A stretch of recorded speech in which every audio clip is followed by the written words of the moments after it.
Hey everybody, how's it going? It's Taylor Campbell here. I'm back again with another... Okay, come on. I told you guys when I'm filming, try to keep it down, okay?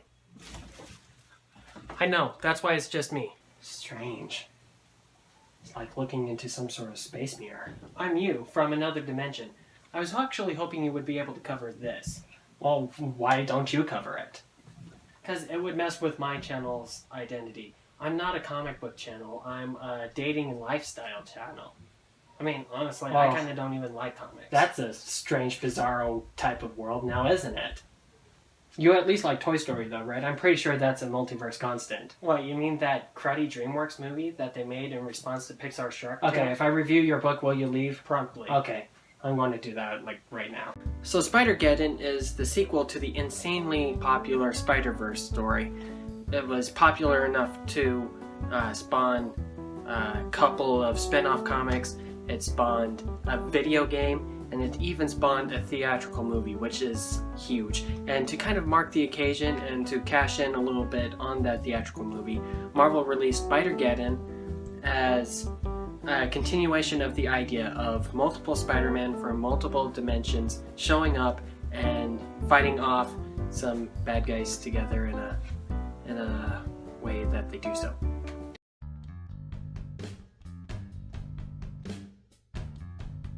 So, the beginning of the story, the Inheritors, who were the bad guys from Spider-Verse, they were able to escape their prison that the Spider People put them in at the end of that story, and they stole Dr. Octopus's technology that he stole from them to then clone themselves new bodies that they can inhabit and then go back to their normally scheduled entertainment, which is killing and eating the life force out of Spider People. Right off the bat, we have Spider-Man Noir, who has his life force drained out. Spider-Man UK is killed, and Gwen Stacy is banished to a world that she doesn't know, that nobody knows, and nobody can find her. So already things look really, really bleak. And to try and combat this, we get two factions that really show up. The first one is led by Dr. Octopus, who is going as the superior Spider-Man. His thinking is that they should kill the Inheritors as soon as they get a chance. And then we have Miles Morales from Earth 616. He wants to just recapture them, re-jail them, whatever. Basic stuff.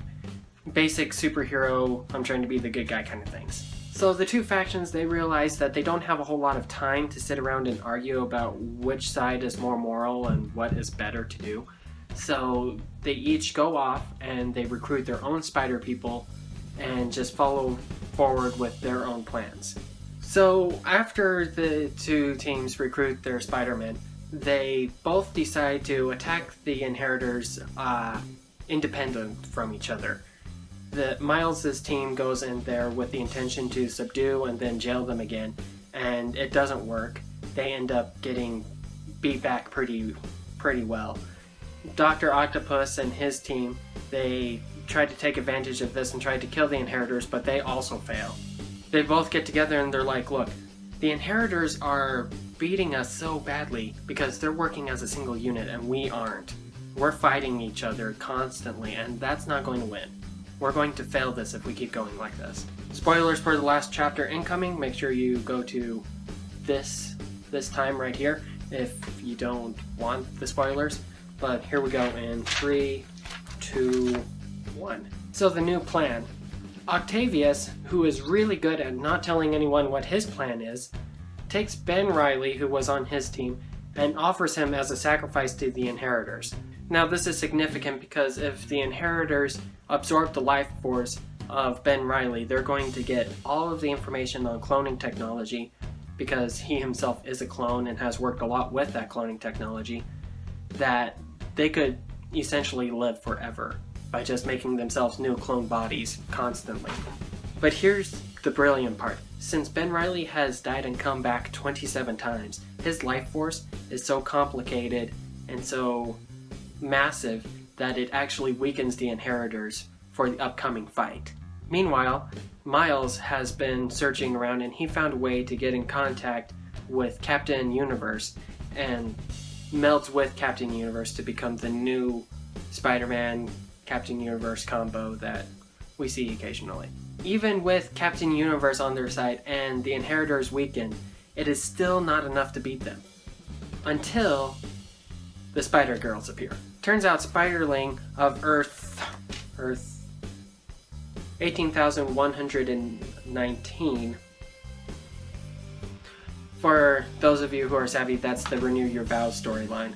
The Spiderling, who was Peter Parker's and Mary Jane's daughter from that universe, becomes the new pattern weaver, which means that she can create the web that connects all of these universes together between the different spider totems or the different spider people. And part of that comes with some extra abilities and extra powers meant to protect that web and to fight against the Inheritors. And that is still not enough. Like, that's pretty much how the story goes. It's just not enough every time. Now, what is enough? After all of this, Peter Parker from the main Marvel universe shows up, and he brings with himself a huge spider army full of different spider people, pretty much everyone who hasn't shown up yet, including Gwen Stacy. He was able to bring back Gwen Stacy. So combined and finally working together in unity, the spider people were able to take down the Inheritors, and Dr. Octopus put their consciousness into baby versions so that the Inheritors now have a life free of vampirism, free of having to hunt down spider people throughout all the dimensions, and really just free to continue on with a normal life. And everyone goes home, crisis is over. Hooray! At least until Norman Osborn decides to be a doofus and ruin everything, which creates a third installment of the Spider-Verse event.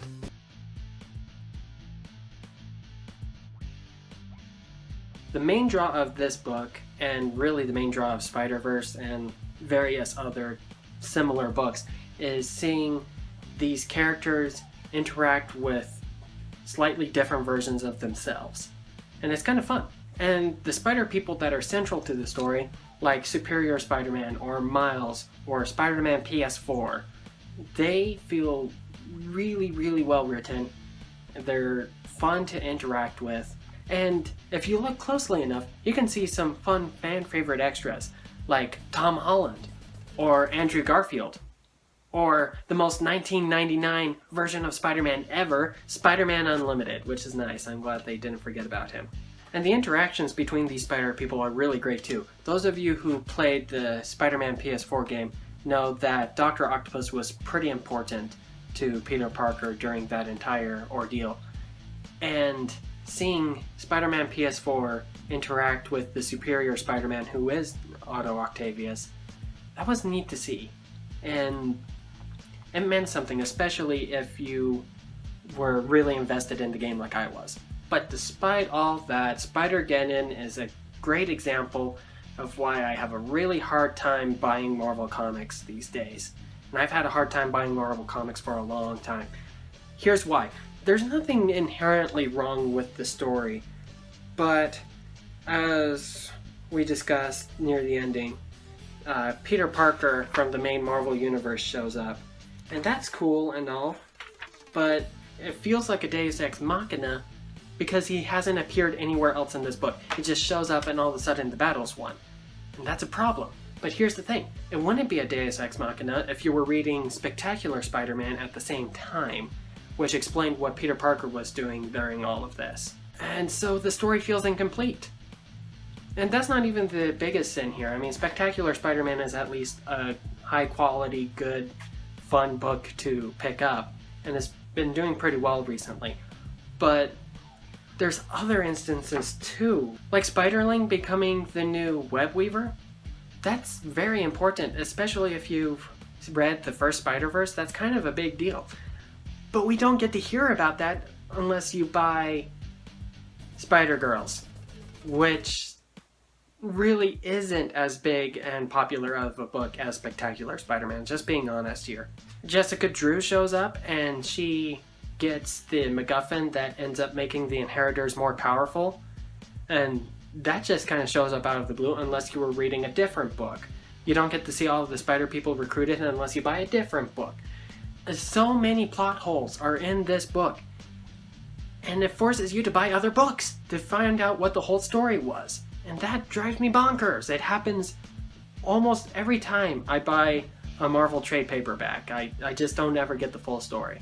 So what does this mean? It means that unless you're buying things digitally, and it's easier to find that way, you're going to end up buying like the trade paperback, then you're going to have to go to your comic shop, you're going to have to search out a whole bunch of one-shot issues, you're going to have to buy other trade paperbacks, and by the end of it, you've spent like $50 to $60 on this one story, and no, that's a bit of a problem to me. Come on, if you're going to make a story, give me the whole story, right? Give me my money's worth. And I don't feel like I did. Now, maybe you could say that this is for people who are actively following the Marvel Comics universe, and admittedly, I'm not the most active on that front. But here's the thing, it's definitely meant to cater to newer readers. And my reasoning for that is that why would they release this book? Why would they release an alternate dimension crossover book at the same time they were releasing an extremely popular movie? That it's definitely made for new people, but it's not very beginner friendly because it forces you to buy other books to up the quality of this one, or even just fill in plot holes. But alternatively, I say that if you bought it used, if you bought it for cheaper than the recommended retail price, it's a fun story. It shows off a bunch of fun Spider people, especially if you like the PS4 game. It's probably worth picking up. Also, if you like Spider-Geddon, then you probably would like some of these other books here. So let's see, we've got Spider-Verse, definitely. That's like the prequel to this. It's very important and explains things like the Inheritors a lot better than this book does. There's the PS4 game. If you haven't played it, make sure you play it. There's also Superman Multiversity. So if you're into the whole alternate superheroes working with the regular superheroes, those are some examples. So there you go. That is my thinking on Spider-Geddon. So my question for you guys is, who is your favorite spider person? Also, how do you feel about snow? Over where I'm at, it's been dumping and it's been kind of a pain. Just this endless snowstorm. And it's never going to end. And I'm never going to get out of here. Okay, go ahead and leave your thoughts in the comments down below. And until next time, thank you for joining me. Have a great day. And remember to always be your best self.